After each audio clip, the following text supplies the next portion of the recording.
How's it going, YouTube? Welcome back to your favorite aviation channel, and today we're doing another collection airport update, and this time it's of my entire 1/400 scale fleet of quad jets. In other words, aircraft with 4 engines. I have a total of 8 aircraft in this update, consisting of 1 A380, 2 A340s, and 5 747s. This video has been long awaited by many, so I do hope it was worth the wait for you all. Unfortunately, this will be the last collection update that I do, as I have so many other videos that I want to focus on from here on out. This concept of collection airport updates was completely original, and I introduced it to YouTube late last year, back when I didn't have much to upload. Thankfully, now that I have lots of videos planned for this summer, it's time to bid farewell to this airport, but hopefully some of you can continue this concept. Like I've said in previous updates, I invite you all to make your own versions of collection airport updates. I think it would make a pretty cool idea to see what you guys would come up with. So moving into the update itself, many of these planes no longer fly in real life. As a matter of fact, all but 3 planes in this video are retired in reality. 4-engine planes are becoming less and less common these days, primarily thanks to more fuel-efficient aircraft being rolled out.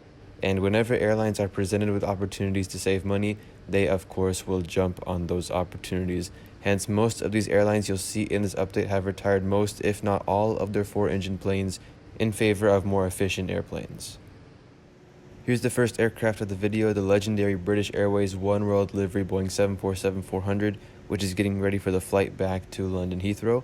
British Airways was originally planning to keep their 747-400s until 2024, meaning they would be one of the last 747-400 operators in the entire world at that time, if that plan was to be followed. Sadly, once the pandemic came around last year, this forced the airline to immediately retire all 747s as a desperate attempt to save money. The British Airways 747-400s have been replaced by newer aircraft, the likes of which include the A350-1000, 787, and 777-300ER. British Airways received their first ever Boeing 747, which was a 747-100 back in 1974, and the airline has operated the 747-100, 200, and 400 variants throughout its history. Next up here is one of my favorite 747 liveries. This is the KLM Royal Dutch Airlines Boeing 747-400, which will be headed back to Amsterdam. Much like British Airways, KLM suddenly retired the remaining 747s once the pandemic hit last year to save money. KLM was initially planning to keep their 747s until at least 2021 or 2022, so they were nearing the end of their lifespan anyway. One thing I loved about KLM 747s were their names. KLM would name each of their 747s after cities or geographical landmarks. This one here is registered as PHBFK, and it's named after the city of Karachi, which is Pakistan's biggest city. And as a matter of fact, the only reason I bought this model was because it was named after Karachi, which is one of my favorite cities in the entire world. Another cool thing about KLM 747-400s was that most of them were 747 combis. The 747 combi was unique in that while most of the aircraft was configured to carry passengers, the plane had a dedicated cargo section, a small dedicated cargo section in the back of the plane, which was used to carry larger cargo items like sports cars or aircraft engines, and this section is quite noticeable by that huge door you see in the back. KLM first took delivery of the 747 in 1971, and since then the airline has operated the 747-100, 200, 300, and 400 variants in its history. Over here is one of the only few quad jets in this update that is still operating to this day in real life. It's the gigantic Emirates Airbus A380, which is headed for Dubai. Emirates has over 100 A380s in their fleet, making them the largest operator of the aircraft. Emirates took delivery of their first A380 in 2008 and plans to fly the aircraft for many more years to come.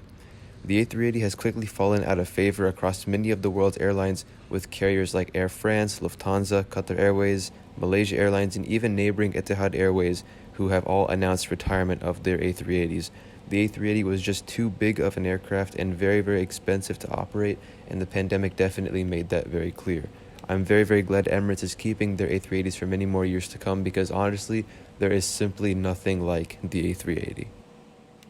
Here we have the Lufthansa 747-8, which is getting offloaded after arrival from Frankfurt. The 747-8 is the newest and biggest variant of the 747. Lufthansa took delivery of their first Dash 8 around 2012-2013, and they were one of the first, if not the first airline to fly this aircraft. The airline does not plan to retire their 747-8s just yet, but there are rumors that they might be phased out by 2025. Lufthansa has operated the 747-100, 200, and 400 in addition to the Dash 8, and the airline is currently in the process of phasing out their 747-400s. Next to the 747-8, we have the Lufthansa A340-600, which will be headed back to Munich.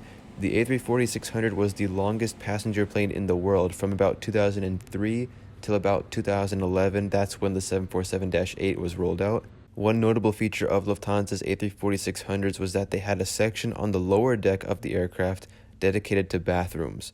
Now, the A340, as you all know, because it doesn't have like an upper deck like the 747 and A380s do, it just has that one single deck for all passengers, and then the bottom deck of the A340 is dedicated for cargo, just like most, conventional planes. But on the Lufthansa A340-600s, part of the lower deck was dedicated to lavatories, bathrooms. So basically, you would take a staircase down from the main passenger cabin into the belly of the aircraft, and it's in that section there would be about 5 to 6 bathrooms.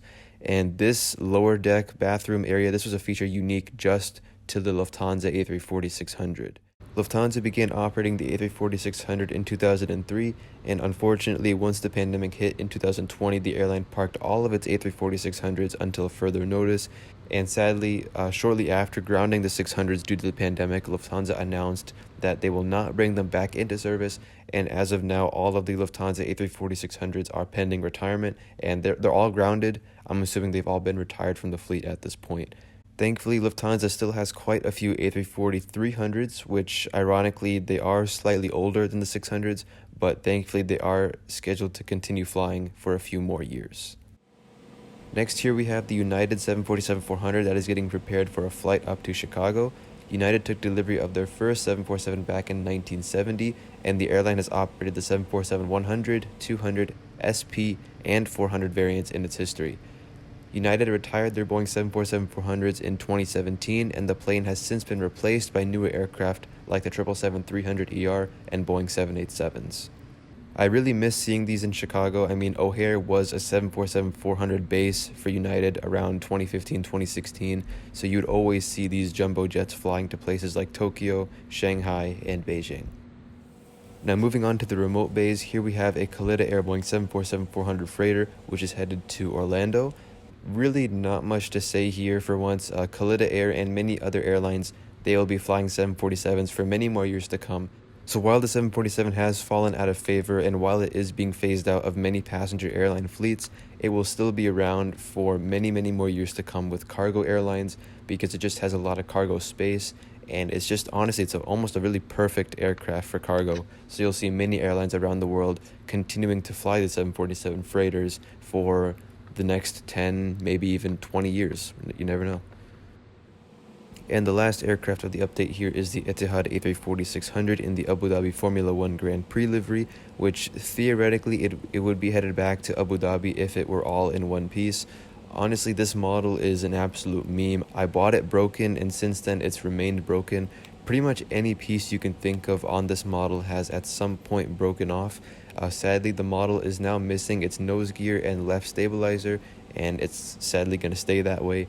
Etihad operated the A340-500 and A340-600 in its history, all of which are retired now, and they were all replaced by 787s.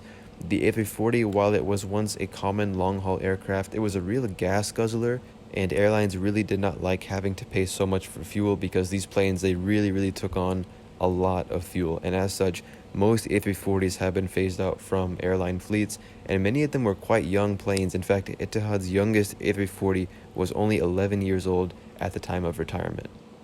So that brings an end to this special airport update. I hope you all enjoyed it. If you did, please be sure to smash that like button and subscribe for more exciting videos. But before we go, I have two things to mention. First off, if you're looking for good deals on any aviation related items, then be sure to check out skywingworld.com and use my discount code ASAviation10 for 10% off your purchase. I am not getting paid for this, nor is this video sponsored, but I'm just doing this to help you guys out if you want to get 10% off, and also to help the Skywing World team out. They reached out to me, and I'm always happy to help. So go use ASAviation10 for 10% off your purchase off of this website. And secondly, because this video is dedicated to quad jets, I want to share a video clip I took a few weeks back of a Western Global Airlines Boeing 747 flying over my house, just because, why not? So that'll be after I close off the video. Thanks a lot for watching this. I'm signing off, and I will see you in the next one. Goodbye.